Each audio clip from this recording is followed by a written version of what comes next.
Welcome to So You Want to Be a Geek, the podcast where we dive into the vibrant and ever-evolving world of geek culture. Whether you're a seasoned fan or just curious about what makes being a geek so special, join us as we explore everything from comics to movies, gaming, tech, sports, and everything in between. Each episode will bring you insights, interviews, and the latest news to fuel your passion and expand your horizons. So grab your favorite fandom and let's embark on this geeky adventure together. I'm Michael Canetti, and this is So You Want to Be a Geek. Hey geeks, guess what? I am here in Holbrook, New York at the 1940s Brewery for the Long Island Brewers East End Revival beer competition. Wow, we're going to get after it with this one. There is definitely a lot of beer to be had and a lot of cool things to see. Stay tuned. Wow, we're here. It's loud.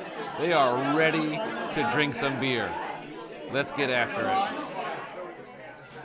It's intense, though. These are some professional beer brewers, and we're going to learn about their beers and check things out. They invited me special to come here and promote their products and promote their club. There's already a line to get the samples of beers. It's going to be wild. Let's see what I can do. I'm going to try. So, first, what's your name? My name is Devon. So, what's your beer called? It's a beer de garde. So it's like a Belgian Saison. Okay. And I had to spice it with Mexican chili peppers and coffee. Ooh. So what I did was, during the mash, I added 3 rings of Serranos just to heat it up and get it like incorporated. I pulled it out when I took out the grains. During the boil, actually after the boil, during the flame out, I added some more Serrano peppers and whole coffee beans. Really? Yeah.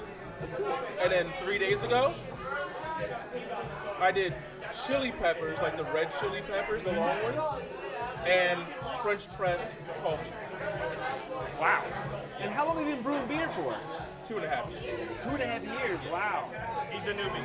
I'm a newbie. Yeah. I'm a rookie. I'm still a rookie. Listen, you're older than me. I have never done it before, but I've been fascinated by it. So, is this your first time in the competition? Second time. Second time. Cool. Yeah. But this last year was his first time as a head brewer. Oh, okay. Yeah, we forced him into that. He's like, I want to just be a head brewer. You got it. There you go. So what's your name and what's My your name is Joe Capolino. I go by Cappy. Hi, Cappy. So my beer was an American porter with vanilla and bacon. Right. So 2 of my favorite things. yeah. So to enhance the bacon, because that's really hard. Those of you that don't know, generally when you add fats to beer, it screws up the head retention. Okay. So everybody's like, oh, look at that head that you just poured. Well, if there's fat in the beer, it's like, oh, they're carbonated. Boom, it's gone. Really? Yeah. So, but for chopped, inevitably beers don't pour right. So we said, screw it, we're not going to worry about it.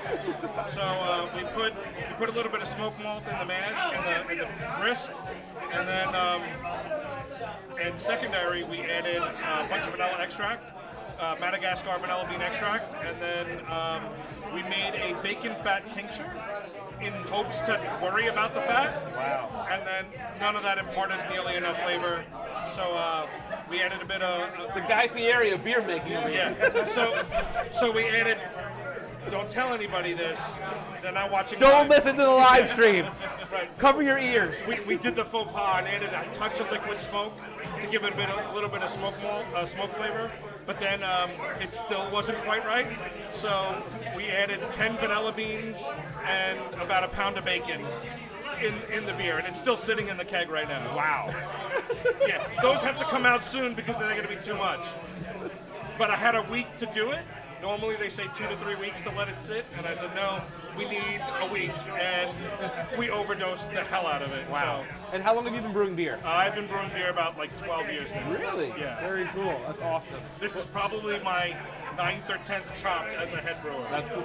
I did not know what to expect when I came here tonight. I was like, this is intense. Yes. Like, yeah. So for those that don't know, it's each team randomly gets selected a style. Okay. And then randomly gets selected from a pool of ingredients. You get selected 2 ingredients. Wow. So probably the one that had the hardest pull is James Miller. He's here tonight. He had a Trappist beer, which I'll call it his like Belgian plus, right? And he pulled marshmallow and mint. right. That's what I heard that. I was like, marshmallow, mint, that's got to be. Yeah, it's marshmallow mint. They do not lend itself to Trappist beers. And to be honest, I think he did it. I've sampled all of them so far. I think he did an excellent job, excellent execution. I think that of the 9 beers that are out there, I think there's one that has a slight off flavor that doesn't quite hit the mark, but the other marks it hits, and then so everything else was pretty solid. But Not gonna lie. speaking of that though, like, how do you guys learn about the flavors and know how to tell the difference? Like, you know, like I'm a dummy. Like I like a stout beer. I'll have a couple IPAs, or I'll go with the Sam Adams. When it comes to flavoring, I mean, I'm only like I said, I'm only 2.5 years in. There's so many ways to go about like flavoring a beer, and sometimes you have to layer it to really get what you want. So going about it, like the procedure is very important. Like you really have to plan it out. Winging it really wouldn't work. So it's like if you really need something to shine, personally, You I can't like be a to, weekend warrior of it. yeah, like I like to put it in early and then put it in late as well, because so you have like the small notes from being in early and fermenting, so like a lot of the flavor kind of comes out a little bit, but like you'll still get some of the essence of what you put in, and then when you add it again later, it becomes more, I would say, eccentric, because you have essentially like a byproduct, and then you have like exactly what you want it to taste.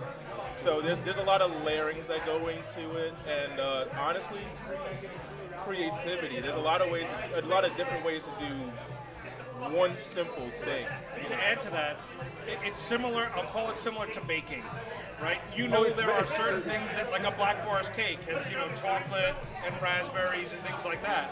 Well, if you want to impart those flavors in a beer, well, you want to probably start with a beer that has a good chocolatey base, like a stout or a porter, right? And then you work from there. How do I add the strawberries in there? How do I add the cream in there? So it's similar in that you want to impart these flavors, but then slightly different because it's liquid. Right. You're not biting into something, right? Yeah. How do they get those like amazing colors in some beers? Like some have such a rich, beautiful like color. It's unbelievable. Is it just luck? I will say 90% it's your grain bill, and then 10% is food dye. If you really want to get so everybody's like Again, don't listen. Yeah, no, but seriously, it's like if you're making an Irish red ale, right? Everybody wants it to have some like really good character. Yeah, that beautiful right? color. Yeah. So you use a bunch of malts, but most malts are yellow, brown, and trying to get red in there, it's a little off. So they'll add beets. Right, so not necessarily food dye per se, but like beets. Yeah. Beets impart little flavor, but they add to have the red a color. strong color. Yeah. There's a lot of science, a lot of research that goes into it. I mean, this I'll call it, this industry is thousands of years old. Yes. Right. But there is like a math and a science to it. yeah. You know. Right. And the history. Yeah. Right. You also have to attend to the history. Yeah. The history essentially makes up like the vital points, which you're trying to like get to. Because if you don't have a good base, then you ultimately won't have a great beer at the end. You can have a good one. And to be honest, until refrigeration became constant, a lot of the different styles of beer were trial and error, only made in colder months. Right now that we have, plug in a fridge, you can maintain 50 degrees instead of having to put it in a 30 foot In the middle of July, yeah. Right. Right. So, or you wait till the winter. Yeah. Right. So that's why porters, stouts, most of those winter lagers waited till the winter because That's when you had temperature control, and now we have it with you plug it into the wall. Like you're not throwing tens of pounds of wood into a fire to maintain this heat that could scorch everything. Yeah. Right now, with the advent of electric brewing, which almost every brew house today, any new brew house today is going to be electric because it's just that much easier to maintain temperature controls and all things I also like that. find it amazing how the microbrewery industry has exploded over, let's say, the last 10 years. How many microbreweries have popped up that have had unique styles, unique beers? So you don't have to go to like your, store-bought, 24-pack that we had when we were in college. It's like, no, I want to get something that puts people with some heart into it, and I love that. Yeah, well, and the difference in flavors that come across from the craft brewery versus, the likes of Anheuser-Busch, right? They've been making Budweiser. The difference is Budweiser, if you taste a bottle today versus a bottle from 3 months ago versus a bottle from 5 years ago, it's all the same. Yeah, it's all the same. Every bottle tastes exactly the same. Yeah, absolutely. Yeah. Now, you go to a craft brewery, we're in 1940s, if you get a glass today, it might taste slightly different. Than, because of the batch. And yes. At this scale, it's very hard to maintain absolute precision. Yeah. Because we're not making, we and they are not making. They're making a limited run of things. Hundreds of barrels of beer at a time.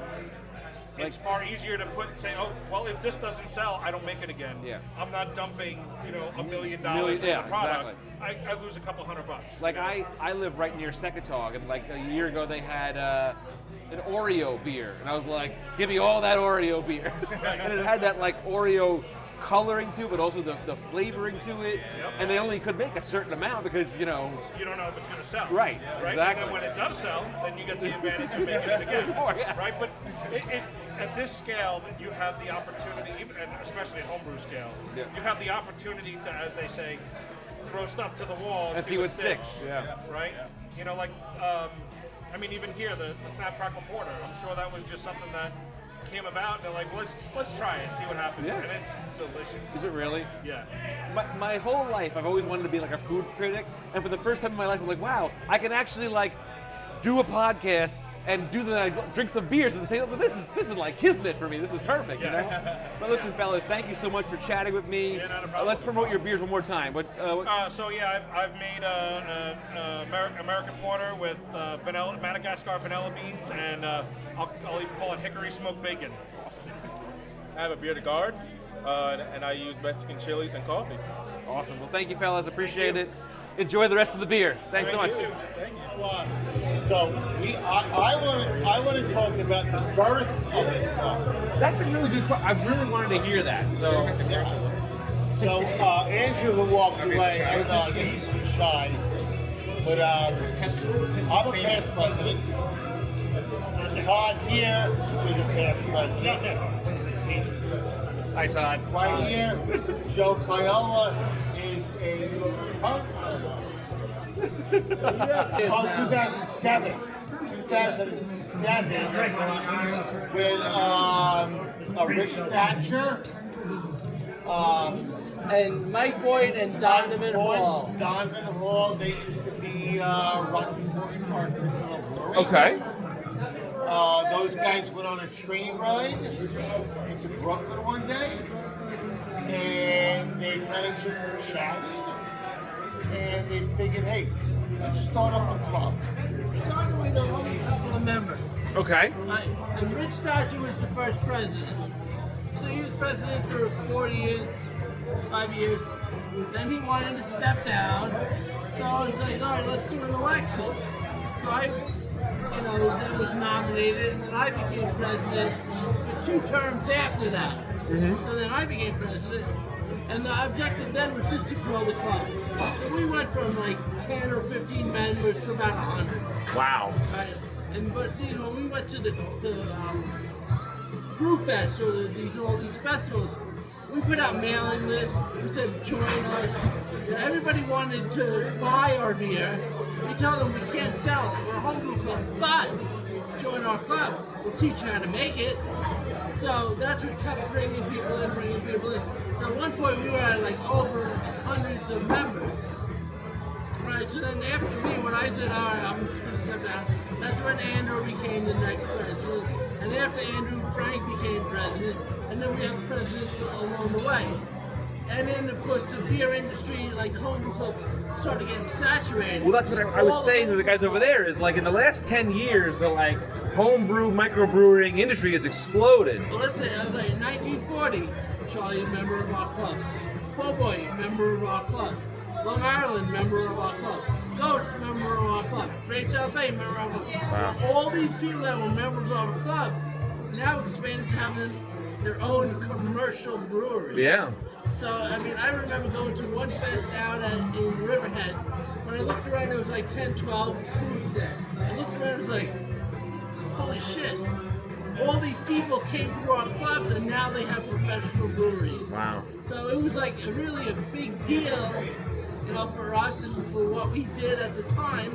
And now, you know, everything's like, you know, the market is a little bit saturated now, but we still try to put that whole message out there. You want to learn to make beer for yourself? Join our club, we'll teach you how to make it. I was approached by one of the local bars saying I want to do a charity event, but it's got to be around that beer. I said I would never ever do that beer again, it's so hard. But for that event, for charity, I did it. Smuckers found out about it.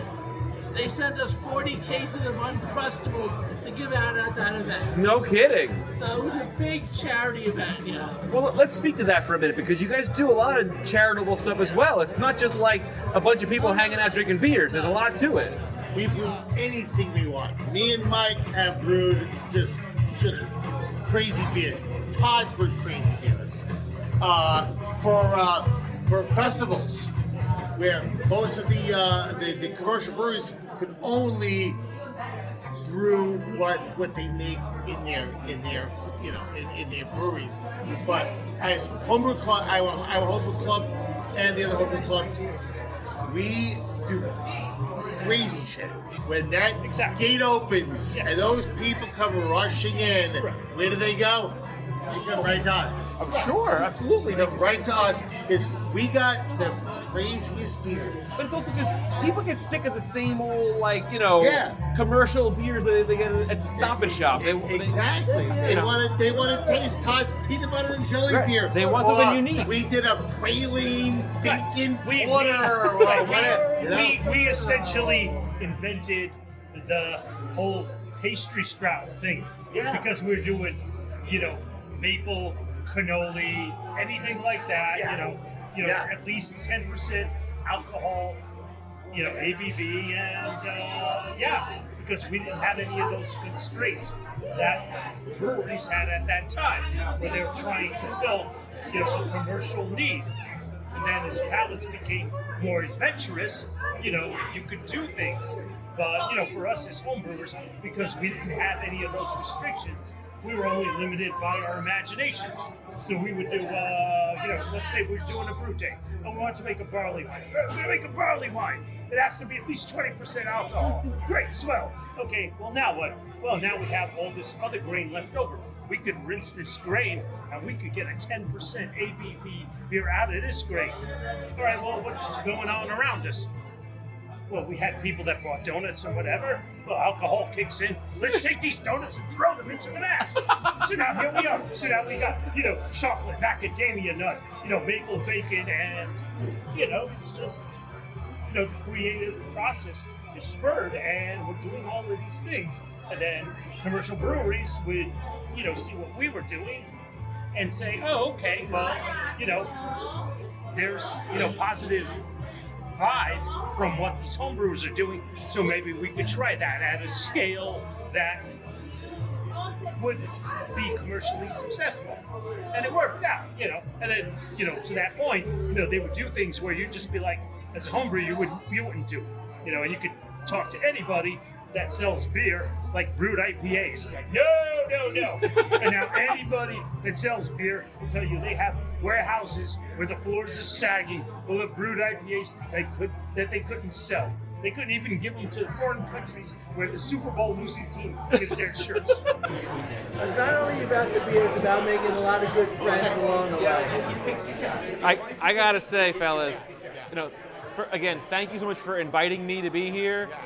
This is so cool, so exciting. I was saying to the other guys, my whole life I wanted to be like a food critic or like a Guy Fieri that goes and tries stuff for free. I'm like, I'm here to try beer while I'm doing a podcast. Like, who would have ever thought this would happen in real life? It's so cool. Now you should try all the beers that are in there. Oh, I'm going to, yeah. Oh yeah. Remember, we have no. But I thought you needed to know about like I wanted to know the history. I was, original their history of because I met Cynthia through a friend through Facebook, and she's like, just come hang out with us. And I was like, sure, cool. And she's a great advocate for the club, and I didn't know the history of this thing at all, and I'm thrilled to be here. And thank you guys for having me. I appreciate it. Shop beers. The pro brewers need to get a booth to sell them. Yes. We can serve them to all of our friends. And anytime we want. Awesome. Well, thank you guys, fellas. Enjoy the rest of the evening. All right.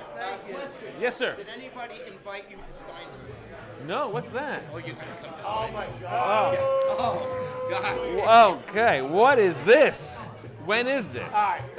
Steinberg was in November? No, Steinberg is going to be in October. October 11th. Okay. Is Steinberg. So Steinberg is a beer made with hot rocks, like the Vikings used to do. Interesting.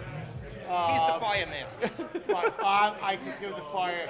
So of course, we're 2025. We're not Vikings anymore. But we do get a fire going. I'm the first one to get a fire going. We have hot rocks in there. We do a mash. We mash the grain. We get it into a barrel, and so with the rocks, we take the rocks, put them into the barrel, and make it boil with hot rocks. Really? So This is like You gotta see it. the MacGyver of beers over here. So it's back and forth with the hot rocks, back and forth. It's like 2 hours of back and forth, putting hot rocks into the barrel. We lower it in with a broad chain and a big colander. Lower it in. We have boilovers. We have many videos of boilovers, and so our first year, I still have a keg, 2011 Steinberg. Really? If you come, you have to taste it. I will. I have to. It's a requirement. I'll need my wife to come drive me home or take an Uber, because I'll be bombed. It's a rite of passage. Okay, good. That's right. Our first year, we left it in the barrel. We put the lid back on it. We had to put some cellophane around it, and we left it in Andrew's garage for a spring, summer, winter, and fall. Wow. So I still have the original. It tastes like balsamic vinegar. It's very good on a salad. People actually bring salad now, and they put it on it. We have actually now perfected it, where we just boil it in the barrel. This is fascinating. And then we, everybody takes them home, and they'll doctor it up, whatever.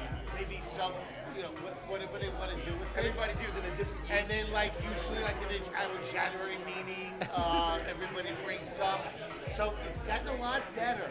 So, Wow. yeah, it's So October 11th. it's going to be October 11th. It's out at Justin's house. Another past You see the president guy at the end of the table? Yes. sitting right It's at over his there. house. Okay. Yeah, he's another past president. Very cool. So, I'll make sure to Joe put me on the mailing list to be It's a lot there. of fun. It's a big beer share, also bottle share, lots of food. And No then idea we how much usually, beer there is in Oh, I can't even imagine. and then we usually throw someone in the fire at the end of the night. Sounds great.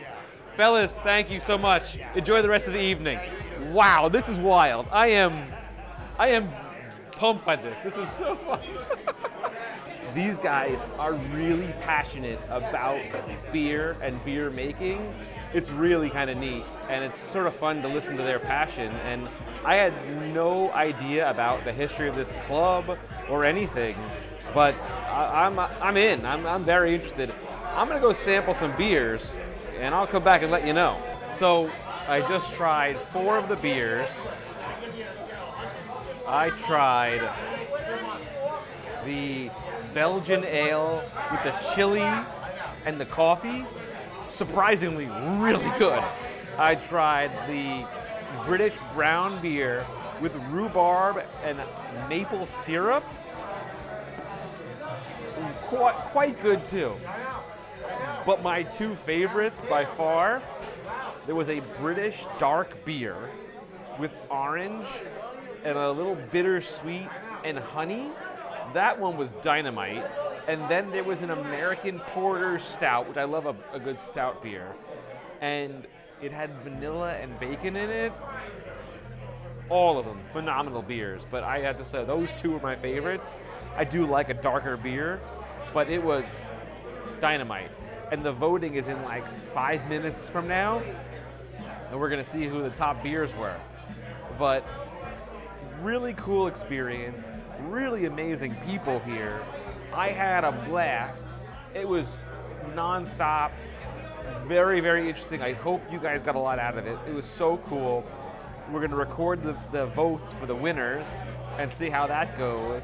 And then we'll have ourselves a little podcast going on here. We were live streaming, we were recording on my Pocket 3 here. We got it all going. We're gonna find out the winners, and the winner gets their beer brewed here at 1940s Brewing Company. They're gonna make a batch for them that will sell retail in the brewery, which is pretty neat. And I'm pretty excited to hear how this all plays out. But it's pretty cool. I mean, this was a really cool experience, and I'm kind of jazzed by it.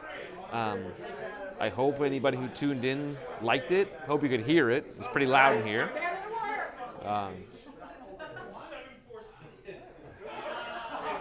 They're giving away raffles, so let's see.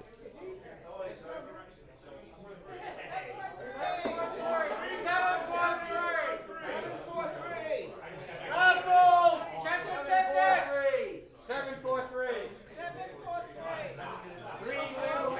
What I find very interesting about this group is that it's a very mixed bag of people, all different ages, very diverse, like a lot of different people here, and pretty unique, like all are welcome kind of a thing. And I think that's really cool. Like everybody's just here to have fun and drink beers and enjoy the thing they care about. Which is essentially what this podcast is about, right? Is this passion for whatever you're a fan of. And I hope to do more stuff like this, where I'm doing these live events at different things and, sharing people's passions with the world. So that'll be kind of cool. And we're going to see what happens. The winners are going to be announced soon, and we'll see how this plays out.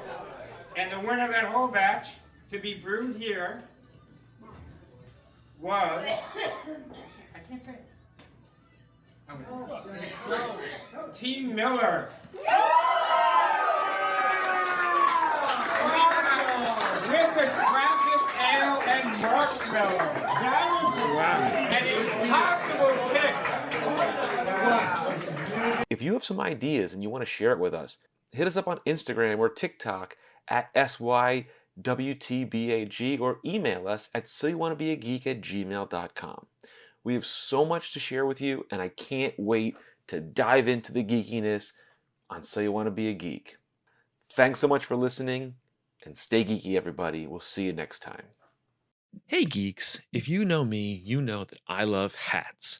And I have been, since we started this podcast, researching a company to produce hats for the podcast that I really, really want to promote and endorse. And I found an amazing company based in Arizona called Branded Bills.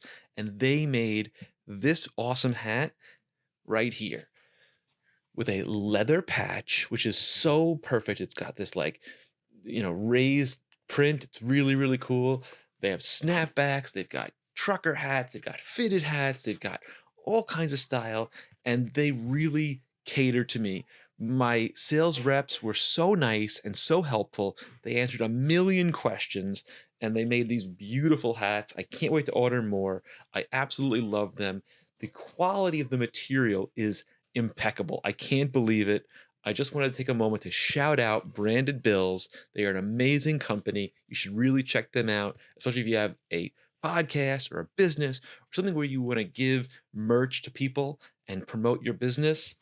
Branded Bills, man, this is the way to go. They have a great company. I strongly recommend them. Thank you again, Branded Bills. You guys are awesome.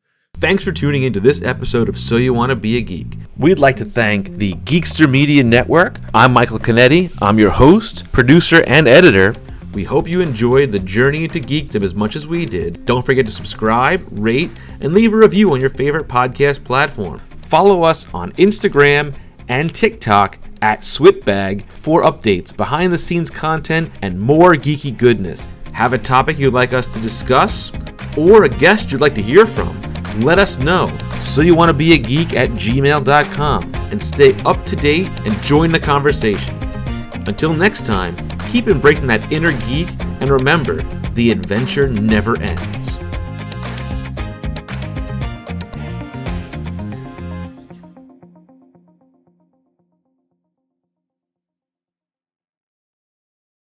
This episode of So You Want to Be a Geek is brought to you by Comics Capsules.